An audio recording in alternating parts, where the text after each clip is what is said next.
the beginning of everything. At the dawn of time, there was chaos. And then came Gaia. She is known as Mother Earth. She was the first, and for a long time, alone. But then she gave birth to Uranus, the sky, and united with him. From this union arose the Titans, the Cyclops and the Hecatoncheires. One of these Titans was named Iapetus. He married Clymene and fathered 4 children with her: Atlas, Epimetheus, and Prometheus.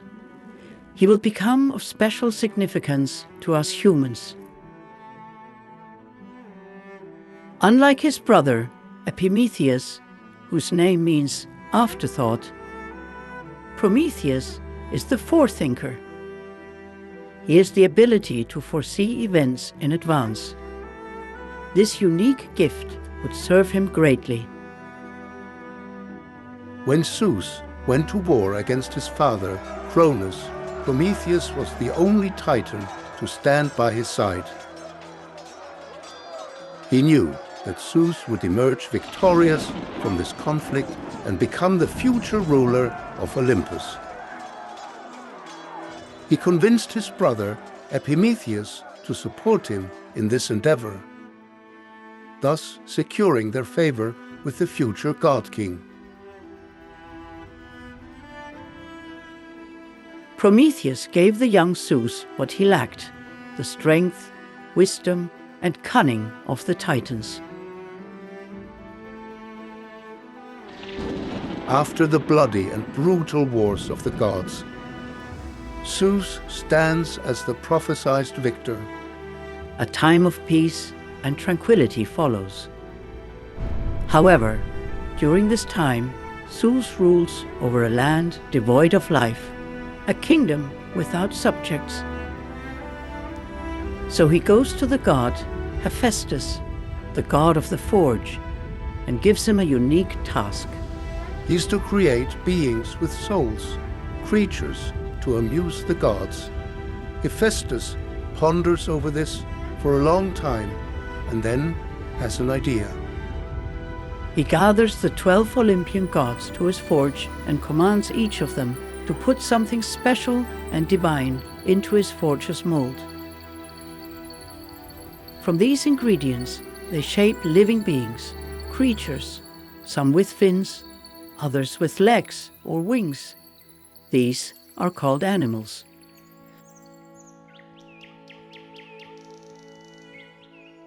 But he also wants to create a being that looks like the gods themselves. These are called humans. However, at that time, there were no women. Every human was male. Everything is ready, except for the attributes that are to be assigned to these creatures.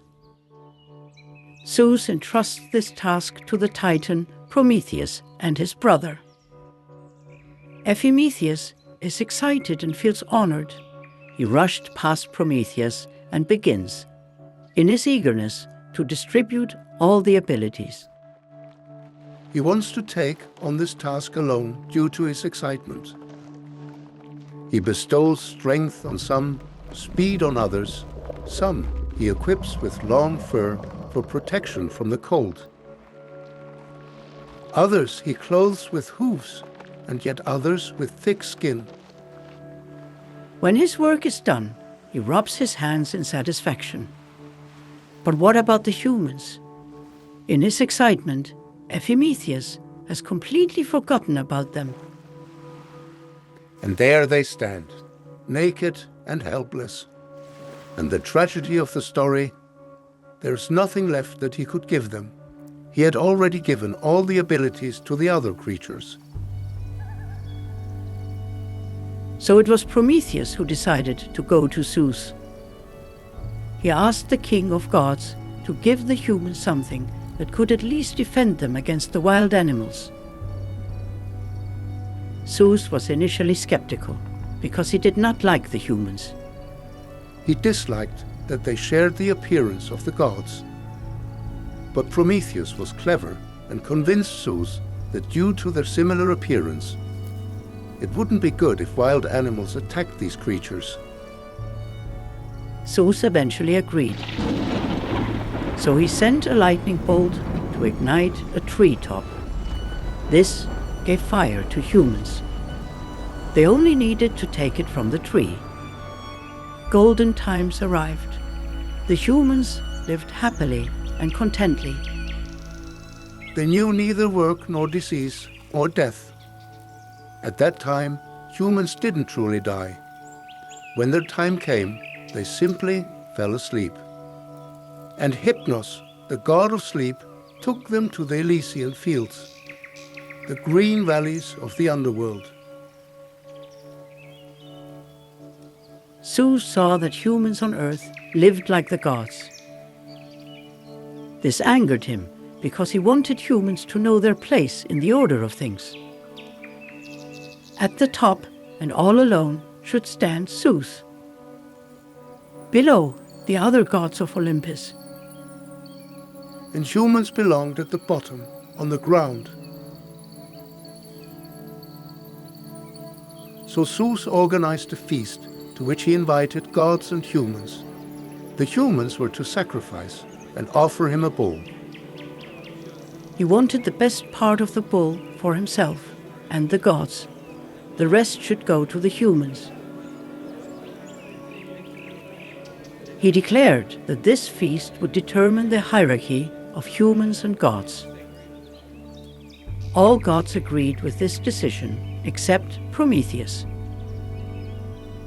He didn't think much of the arrogant spectacle, and he suspected that Zeus might take away the gift of fire from the humans if he wished.